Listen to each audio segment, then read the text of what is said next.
Très bien, donc tout d'abord pour me présenter, ce qui n'est pas évident, c'est que j'interviens au titre de plusieurs structures. La première association que j'avais créée en 2004 était Patrimoine et Légendes, donc, sur lequel on va un petit peu détailler.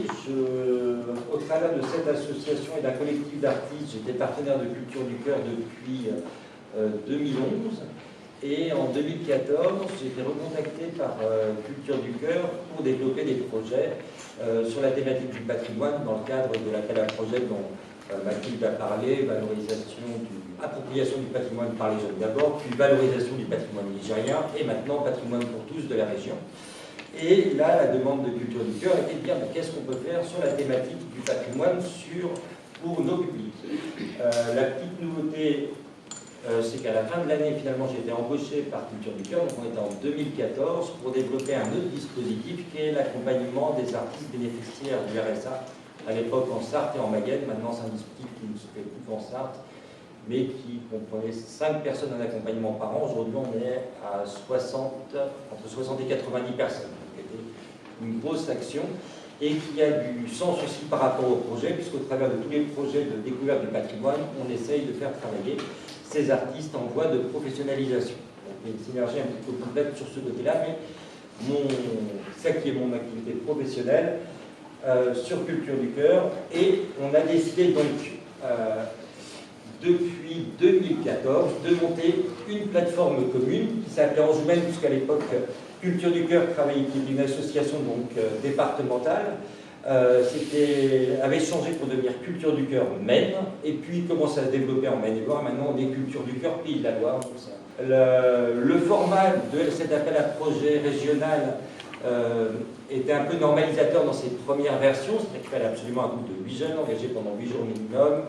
Et là, on a essayé d'apporter une réponse adaptée au public avec une vision directement qui était interdépartementale sur l'approche de Culture du Cœur, de ne pas être entré sur un seul groupe et sur un territoire, mais d'avoir, par exemple, la première année, Mathilde a dit qu'on avait travaillé un projet avec le Pays de la Vallée du Loir et la mission locale. On avait en même temps un groupe de la mission locale en Mayenne, un groupe avec l'EPID dans le Maine-et-Loire, plus des chantiers d'insertion, des ateliers. On a vite développé pas mal d'autres actions et on a pu réunir ceux qui pouvaient des participants dans 2 jours après ça de rencontres dans le gîte de l'abbaye de Solesmes. Donc voilà, il y a eu tout de suite la volonté un petit peu d'agir, pas simplement sur un groupe, mais de manière un petit peu plus large sur le territoire.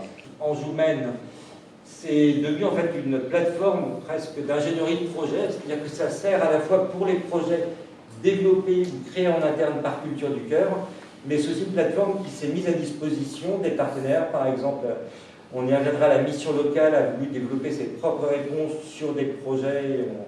On a développé des films sur l'histoire des savoir-faire, ça s'est pérennisé pendant 5 ans. Derrière ça, il y a une dizaine de films qui ont été produits. Il y a eu les apprentis d'Auteuil qui ont voulu monter des projets, alors qui avaient ce soutien régional, mais qui avaient aussi des soutiens de fondation. Et là, on a pu travailler avec l'ensemble des publics d'une structure. Là, il arrive qu'on soit sollicité par un partenaire culturel qui nous dit comment développer un projet un peu sur mesure pour les besoins, les objectifs d'accompagnement propres à chacune des structures, les je dirais, problématiques aussi internes, bien évidemment d'organisation. Il faut savoir que travailler dans le champ du social avec le public éloigné, on est souvent avec une condition de travail des publics qui est surtout un encadrement professionnel qui est soumis à une priorité qui est l'urgence.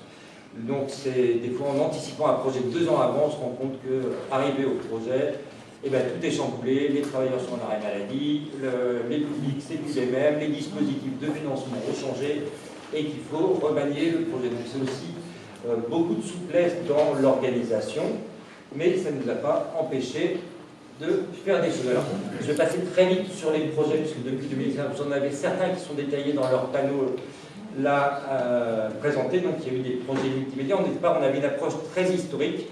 Le point commun de ces pourquoi Anjoumen, c'était que ces 3 départements, Sarthe, Mayenne et Maine-et-Loire, avaient le même compte quasiment du XIIe au XVe siècle. Donc c'était un peu notre période de prédilection, mais il y a un lien entre la cathédrale du Mans, le château d'Angers, le château de Sainte-Suzanne. Quelle histoire ça raconte tout ça et comment faire du lien avec des gens qui vont chercher, des jeunes qui vont, puisque c'était un peu la première thématique, qui vont chercher à enquêter sur toutes ces actions. En dehors de ce format reporter, on a essayé de solliciter d'autres moyens pour répondre à l'ensemble des publics de Culture du Cœur. Par exemple, les tapisseries qui sont là, c'est des femmes demandeuses d'asile qui avaient... Donc c'est d'inspirer... Donc c'est des femmes d'un CADA, on s'est inspiré des enluminures de la vie de la couture au Mans, 11e et 15e siècle.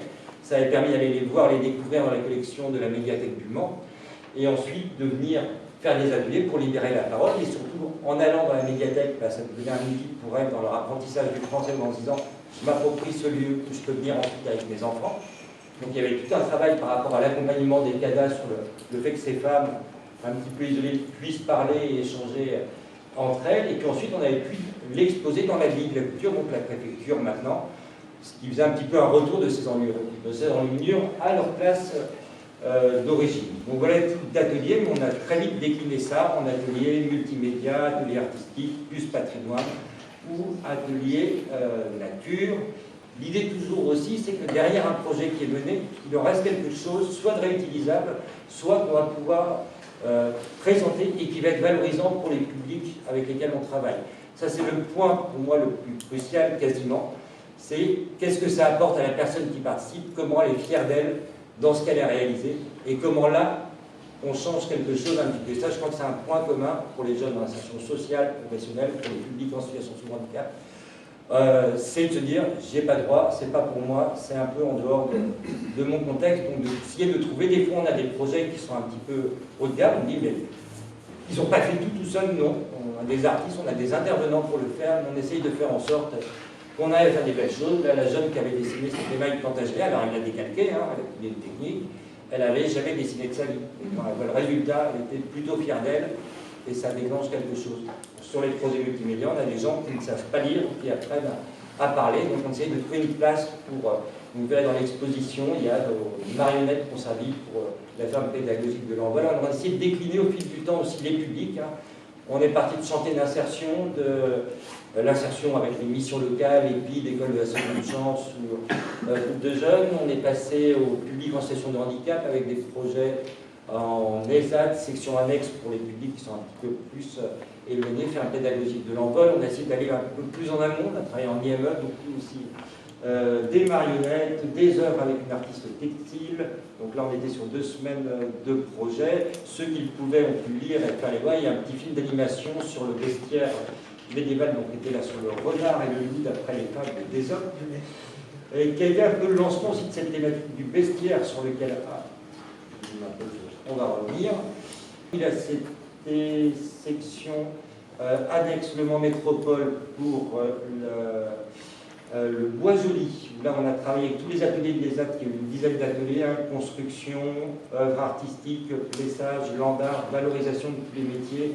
Ça a été jusqu'à faire pour l'atelier calendrier des pop-up et une plaquette. Et puis le groupe Reporter, avec ces jeunes, a travaillé à la fois sur un petit film d'animation sur l'histoire des jardins depuis le paradis terrestre, et a créé son propre jardin, aussi potager dans la structure.